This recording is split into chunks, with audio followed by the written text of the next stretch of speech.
Hi everyone. Right, as promised, I put a photo up earlier on during the week. Do you remember we were talking about some body language, and I posed the question: who's got the power in this image? Because I'm really interested to see what people are thinking, how people interpret what we call non-verbal clues. Let me just share my screen just to remind you of that image, and on your screen now you will see, excuse me, you will see kind of what's going on. Okay, right. So what's happening here? We have two people in a one-to-one meeting. Looks like a one-to-one meeting, and there are two people in a meeting. One's dressed more formally, wearing a jacket, and the gentleman has got a coat on, or a jacket, probably a suit.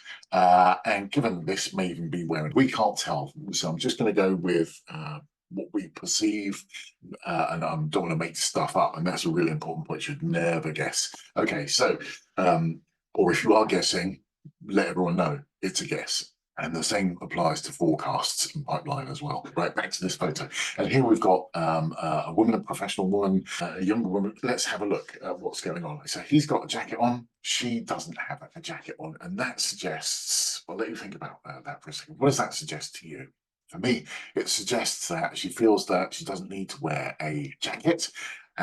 She's more comfortable in those surroundings, and it may be because that is actually her home, not her home office, but her base office. That's where she works from most of the time. Now, I can imagine that this is an interview situation, and I can imagine also that it also could be, well, which is similar to an interview situation, but this person is, excuse me, in sales, and he's trying to sell a particular service or product to this customer. I can imagine. So you might imagine that the power is with the young woman that we see here, and I'm erring on that side.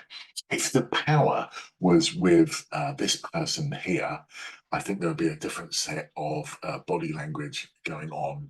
And that is my perception. That's my experience of what's going on. Okay, what else can we see? We can see, first of all, so she's not wearing a jacket, more comfortable in the surroundings.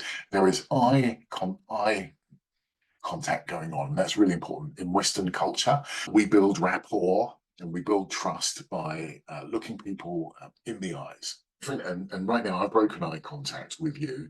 I'm not looking you in the eyes, and you probably don't feel as well connected to this video as when I do look you in the eyes as I am right now. So that's really important. So we use that to build rapport and trust. What else is going on? Well, she's got the what we call the Socratic pose going on, which is chin resting on finger or fist, which is thoughtful. She's trying to stop herself speaking. So she's in receive mode. She's listening to what the salesperson or whomever it is, the interviewee maybe, that sat opposite the desk, listening to what they're saying.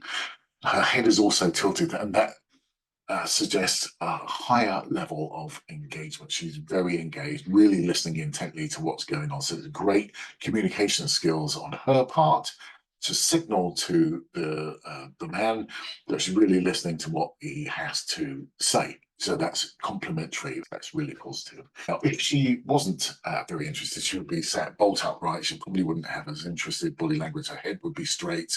But at the moment, her body is slightly at one side, looking directly in the eyes like this, and she's got the Socratic pose. So they're all good. Okay, what's next? Let's have a look at, she's also got a pen. You can see here, a pen in her hand, which means she's going to take odd notes from time to time.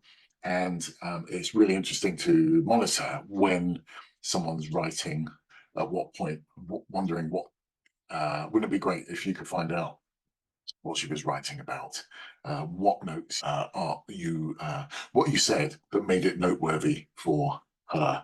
And so you can prejudge some of that by just noting when she made notes, when she didn't. You don't know what she wrote, but you do know whatever you said was of interest to her, and that could be good and it could be not so good. Right. So what else do we notice? We notice that she's wearing quite a large watch. It's not an iWatch. The image may be a couple of years old, and maybe iWatches weren't so prevalent at that. So we can't read too much into it that it wasn't sort of wearable tech. There are some other things that we can read in a second, as I'll show you, but quite a large watch in that suggests wants to be noticed of. So it's not too garish. but it suggests wants to be noticed in some way. What are some of the other signals that we're looking for, non-verbal clues that we're looking for here? And it's right next to the watch. There are actually two items of tech on the table, plainly visible, and it looks like an iPad and it looks like an iPhone here. So this, first of all, wants you to know, or anyone that she's with, that she's in high demand. Maybe expecting a message. It looks like it's like an always-on kind of role, an operational role, might be sales, might be COO, something like that. But she's got two forms of communication. She really wants to be contacted, and then there might be an operational issue going on. You might see her glancing down just to see if a particular message has come in. If it's really important, she may even ask you to pause and pick up and respond to a message. So tech is really important to her. Communication really important to her. And wouldn't it be great then if you could find a way to kind of tap into that, recognize that that's going on? And perhaps a really smart question to ask is, how do you like to receive communication? What's your preferred communication method? And hopefully she won't say email, because email should only be used to confirm what you've already talked about. And I've mentioned that many, many times. Okay, so that's what I'm reading into. So power, I would suggest in this instance, is with the woman. That's an interpretation of body language. Of course, we can't know for sure, for certain, that's what's going on, because it's just an image taken at a point in time. We can't be absolutely certain, and that's a big piece of learning. You can never be 100% certain. Can you infer certain things through the Moravian diagram, as I've already referenced many times in the past, around non-verbal clues, and that's what we're looking for. So, is there anything else we can notice from that? Do you see anything that I haven't picked up on? What's of interest to you? Let me know what you think. Hit to my YouTube channel or follow me on LinkedIn, and I look forward to hearing from you really, really soon. So, thanks everyone for watching, and there we go. And I look forward to seeing you really, really soon. Right, take care.